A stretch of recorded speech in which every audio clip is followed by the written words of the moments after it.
നമ്മുടെ വീടുകളിൽ ബന്ധുക്കളും സുഹൃത്തുക്കളുമൊക്കെ വരുന്നത് വലിയ സന്തോഷമുള്ള കാര്യമല്ലേ? അവരുമായി സംസാരിച്ചിരിക്കുന്നതും പഴയ ഓർമ്മകൾ പങ്കുവെക്കുന്നതുമൊക്കെ മനോഹരമായ അനുഭവമാണ്. എന്നാൽ ഉറ്റ ബന്ധുക്കൾ പോലും വീട്ടിൽ വരുന്നത് ഇഷ്ടപ്പെടാത്ത ചില മനുഷ്യരുണ്ട്. പത്തനംതിട്ട കോന്നിയിൽ പിതൃ സഹോദരനെ യുവാവ് കൊലപ്പെടുത്തിയത് ചെറിയ വാക്കുതർക്കത്തെ തുടർന്നാണ്.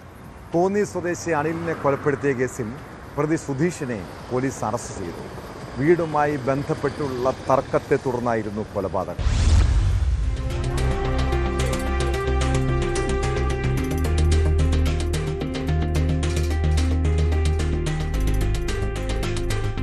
ബുധനാഴ്ച രാത്രി 9 മണിക്കാണ് ജോലി കഴിഞ്ഞ് വീട്ടിലെത്തിയ അനിലും സുധീഷുമായി തർക്കമുണ്ടായത്.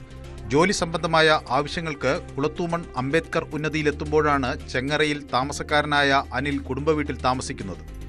അനിൽ കുടുംബവീട്ടിൽ ഇടയ്ക്കിടെ താമസിക്കുന്നതിൽ അനിലിന്റെ സഹോദരപുത്രനായ സുധീഷിന് എതിർപ്പുണ്ടായിരുന്നു. ഇതിനെ ചൊല്ലി പല പ്രാവശ്യം ഇവർ തമ്മിൽ വാക്കേറ്റവും നടന്നിരുന്നു. ഇന്നലെ ജോലി കഴിഞ്ഞ് വീട്ടിലെത്തിയ അനിലിനെ സുധീഷ് ചോദ്യം ചെയ്തതാണ് സംഘർഷത്തിലേക്കും കൊലപാതകത്തിലേക്കും നയിച്ചത്. തന്റെ മർദ്ദനത്തിലാണ് അനിൽ മരിച്ചതെന്ന് പോലീസിന്റെ ചോദ്യം ചെയ്യലിൽ സുധീഷ് സമ്മതിച്ചു. പോക്സോ കേസ് ഉൾപ്പെടെ നിരവധി കേസിലെ പ്രതിയാണ് സുധീഷ്. അനിലിന്റെ മരണത്തിൽ മറ്റാർക്കെങ്കിലും പങ്കുണ്ടോ എന്നും പോലീസ് അന്വേഷിക്കുന്നുണ്ട്. ഞാൻ ഉറക്കത്തിൽ നിന്ന് കഞ്ഞിയും കുടിച്ചുകൊണ്ട് ഇങ്ങോട്ട് വന്ന് പിടിച്ച് വായുന്നോളം തൊട്ടുണ്ട് അവൻ നോക്കിയപ്പം അവനിങ്ങനെ മരുന്ന് കിടക്കുന്നു. ഇതാ ഞാൻ കാണുന്നത്. അല്ലാണ്ട് അന്നത്തെ അവരുടെ വീട്ടിയോ വലിയ അടിയൊന്നും ഞാൻ കണ്ടില്ല. ഞങ്ങൾ കാണുന്ന ഇതാ. ഞാൻ അവിടെ ചോറ് കഴിച്ചുകൊണ്ടിരിക്കുവായിരുന്നു.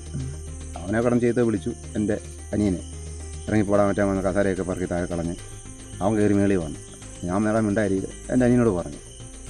അപ്പോൾ ഞാൻ അതുപോലുള്ള ഭാഷയായി വിളിക്കുന്നു നാട്ടുകാരൊക്കെ. അവൻ പറഞ്ഞ് പോടാന്ന് പറഞ്ഞു. ഒന്നാമത് അതിനേക്കാളും അപ്പുറത്ത് വിളിച്ച് ഇവർ അവനെ അടിക്കുന്നു.